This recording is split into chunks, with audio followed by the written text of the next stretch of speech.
May iba pa akong question. This is regarding sa divine will or supernatural intervention. Bali yung context ko, is ang mga anghel ay spirito na gayang magpakita sa kanyang material, which is corporal form, kapag kinakailangan. Tulad ng ideya sa unang libro ng Pentateuco, which is Inesis 6, at ang kakaibang paglarawan sa libro ng Ezekiel. Parang divine will o supernatural intervention o condition para magkaroon ng katawan. Tapos sa P6 naman ay may konsepto na ang energy ay maaaring maging matter sa pamamagitan ng God particle o tinatawag na ng Higgs boson. Sa loob ng Higgs field na pinag-aaralan sa Large Hadron Collider, kung hindi ako nagkakamali ko sa Switzerland yata yun. Sa Geneva. Bali, yung question ko is, posible kaya na magkaroon ng katawan ng espiritu o anghel ay isang proseso na kagaya ng conversion ng energy kung sa matter? Pwede. Hindi sa literal na, hindi bilang isang analogy ng divine or supernatural manifestation po. Hindi ko masyadong dinidiscuss sa internet yan kasi yan yung isa sa mga pinaka-boring na subject dalawa yung boring na subject niya, pinagsama mo yung dalawa Pero sa taba ng utak mo, sige, sasagutin ko. May kapangyarihan ng espiritu sa materya. Kaya nga kung makikita mo, sa kapitulo 6 nung Henesis, nakita ng Diyos na magaganda mga anak na babae ng tao at bawat isa sa kanila ay nagsikuha ng kanikanyang mga asawa. So pwede pala na ang mga anghel ay magkatawan tao. Nakakapagkatawan tao ang mga anghel. Kaya nga tignan mo, kung babasahin mo, may isang parte ng Biblia doon sa bandang Henesis, nakipagbunong braso yung tao sa anghel Paano mo makakabunong braso ang anghel kung ang anghel pala espiritu lang? Diba? Ngayon, nakuha mo na. So, nagets mo na yung konsepto nung mula doon sa Higgs field, kikiskisan, tapos yung energy nagiging matter. Nakuha mo na yun, nadali mo na yun. Pero ako feeling ko there's something in between. Meron pa yan. Meron pang nasa pagitan yan para maging matter yan. Hindi lang ganun kadali yun. Hindi ganun kasimple yun. Kasi kung ganun kiskisan at kiskisan lang pala, okay na pala. Paano makakakiskis yung energy sa Higgs field para maging matter? Paano? Samantalang energy yun Tingnan mo, hanapin mo sa science, wala pa silang paliwanag paano kumikiskis yung energy. Wala pa.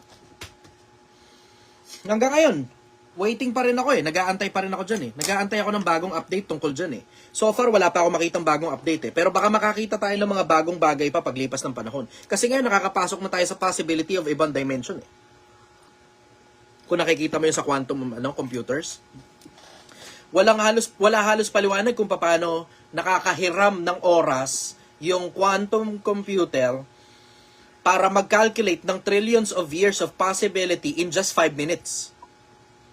Pati mga scientifico, baffled pa rin sila kung paano nangyayari yun Pero nangyayari. Gumagana. Nagagamit nga nila sa quantum computing Ngayon, ang theory nila doon, nanghihiram daw yan ng oras sa ibang dimension. Merong possibility yun, pero syempre, we're only going to talk about possibilities kasi, kumbaga, theory pa lang yan hanggang ngayon, pero napapakinabangan nila yung theory na yun, sapat para makagawa sila ng quantum computer. At sa ngayon, dalawang private entities pa lang ang may quantum computer. Ngayon, meron ang Apple at saka Microsoft, silang dalawa pa lang yung meron.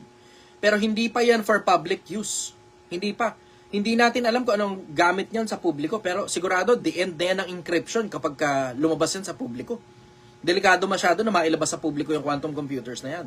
Pero, that being said, yung konsepto ng ng energy, kayang gawing matter yan Yung energy, kayang gawing matter. Hindi pa lang natin alam eksakto kung paano natin i-harness yung energy para maging matter. Hindi pa tayo sigurado, temporarily. Pero there will come a time, darating din yung panahon na yun, malalaman din natin yan. Pero, pag nalaman na natin yan, ang mabigat dyan, mas marami ngayon tayong kailangan aralin. Kasi, isipin mo kung yung energy, kaya mo nang i-convert into matter, then, an entire world of possibility will open up to humanity. Sobrang daming possibilities niyan. Ang dami mo ngayong pwedeng magawa at ang daming pwedeng mangyari. Sipin mo ngayon yun, na yung energy kaya na nating i-convert into matter. Then, if energy can be converted into matter, pwede na pala tayong gumawa ng fuel out of direct energy. Tapos doon na ngayon pumapasok yung ang tawag nila nakalimutan ko ang tawag doon perpetual energy. Doon na ngayon pumapasok yung perpetual energy. Yung paikot-ikot lang, tapos self-sustaining, tapos nakakapag-produce na tayo ng sariling energy, galing sa energy din mismo. Pero, sa ngayon, hindi pa open yung possibility ng perpetual energy. Well, hindi pa open yung fact ng perpetual energy. Kasi hanggang ngayon, hindi pa rin natin alam eksakto kung paano i-harness yung nothing. Kasi there is something in nothing. When you talk about physics, there is something in nothing coming from another dimension. Kasi sabi nila, particles daw from another dimension, yung tumatawid-tawid in nothingness, sa empty space. There's no such thing as nothing. There is always something. Pero yun muna yung pansamantala madidiscuss ko tungkol dun. Temporary lang naman. Temporary, yun lang muna kasi magiging boring yung discussion na yan Doon muna tayo sa iba.